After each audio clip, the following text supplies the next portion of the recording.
You're tuned in for a deep dive, and today, well, we're heading into a place that sounds pretty intense. It's described as steeped in shadow, a fortress of secrets, terror keep. Apparently, its stones are whispering tales of forgotten fears. Spooky stuff. Definitely sets a mood, doesn't it? It really does. And right in the middle of it all, there's this figure, John Flack. They call him the cleverest crook in the world, maybe even crazy. Right. And the big question hanging over everything is why?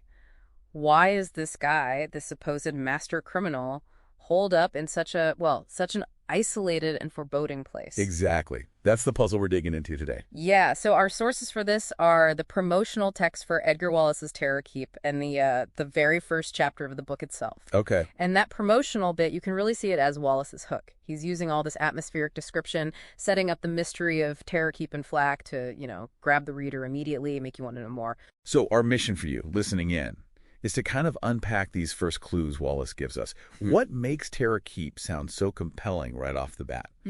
Who is this John Flack character, really? And what's supposed to be his dark purpose there? Basically, what kind of ride are you in for with this story? Let's get into it. Okay, yeah, let's unpack it. And the setting seems like the obvious place to start. That promotional text, wow, it really paints a picture of Terror Keep. It really does. Very deliberate language, Fortress of secrets, isolated, brooding. It uses sensory stuff, shadow, desolate landscape, those whispering tales from the stones. Yeah, it really works. It immediately gives you this feeling of old secrets, maybe danger, definitely unease. Absolutely. And it keeps building, right? Formidable walls, a brooding silence. You almost feel the weight of the place from the words alone. Yeah. Then you get labyrinthine corridors, echoing chambers, iron-bound gates. It's classic Gothic suspense setup. Totally. Like, suspicion hangs heavy. Every shadow seems to conceal a watchful eye. It's very effective in creating that initial threatening vibe. So, takeaway number one, this place sounds seriously menacing. But then, and this is where it gets interesting, you turn to chapter 1, and Margaret Bellman arrives somewhere called Larm's Keep, and the feeling is completely different. Oh, yeah. It's jarring, isn't it? She thinks it looks nothing like a hotel, and definitely not the superior boarding house she was expecting. Right. Instead of shadows and dread, she sees ivy on gray walls, a nice smooth lawn with wicker chairs, a rose garden, which is weirdly vibrant for late autumn, pine trees, a view of the sea, the smell of pines. It sounds, almost lovely. It really does. Peaceful, even. So Wallace just throws this curveball immediately, the terrifying place he just described. Not what we see first. Exactly. It makes you wonder, is this misdirection? Is the real danger hidden somewhere less obvious? It's a great contrast. It really sets you thinking. And then there's another layer. The annex. Mr. Daver's office. It's this little square place, built recently so it stands out from the older main house. And the path to it is through, like, a cottage garden.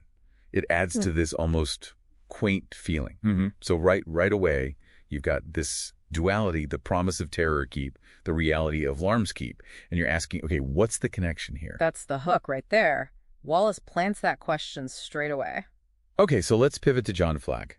The promotion really builds him up, doesn't it? Oh, absolutely. Cleverest crook in the world. Potential crazy. A past full of daring exploits. Sounds like a legend. A phantom, almost. And the core questions are about his motives. Why Terror Keep? What's this dark purpose connecting him to it? But here's the kicker. Yeah. He's not even in the first chapter we have access to. Exactly. That's crucial. All this buildup, this formidable figure. And he's completely off stage so far. He exists only in that promotional hype, which just cranks up the mystery, This big bad is lurking somewhere, but we don't see him yet. It makes you really anticipate his entrance. Definitely. Now, the promotion also mentions someone else who isn't in chapter 1. An investigator. Ah, yes, the determined investigator.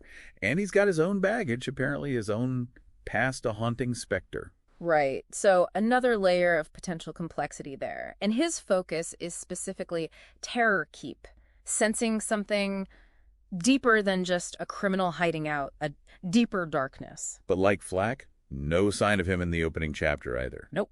Wallace keeps the focus tight initially. It's all about Larm's Keep and the people Margaret meets there. So let's talk about Margaret Bellman's arrival. Okay, so on the surface, she needs a job as a secretary. That seems to be her reason for showing up. That's the initial story, yeah. And there's that slightly odd interaction with Mr. J.G. Reader back in London. He seems almost happy she's leaving. He really does. Positively cheerful about it. Makes you wonder, is she running from something? Mm-hmm. Or is someone glad to see her go? Adds a bit of background intrigue. For sure. And then there's that Italian guy at the station being really persistent. Margaret clearly wants to avoid any kind of publicity. Mm-hmm. Another hint that maybe she's not just looking for a quiet job by the sea, trying to keep a low profile, perhaps. Could be.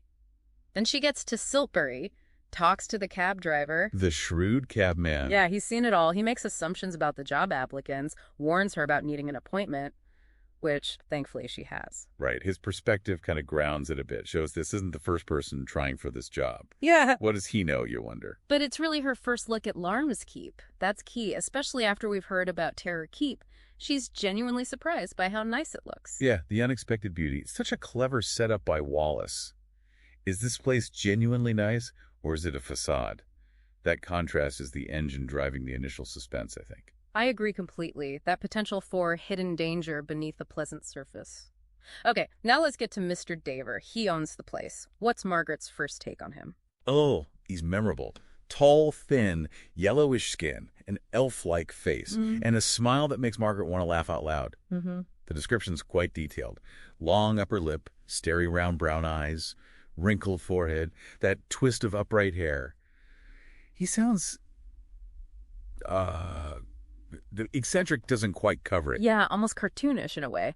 And his behavior matches the description, right? The little lisp, nervously clasping his hands, talking really fast. Totally. Anxious, unusual. Yeah. And his hiring process, if you can call it that. Right. He judges people on their faces and handwriting.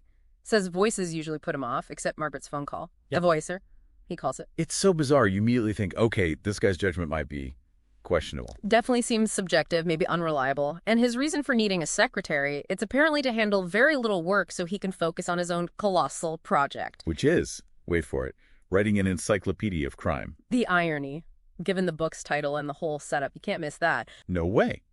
And then his other reason for running Larm's Keep is a boarding house. Wow. Because he likes to watch people come and go. Without having to talk to them. Yes.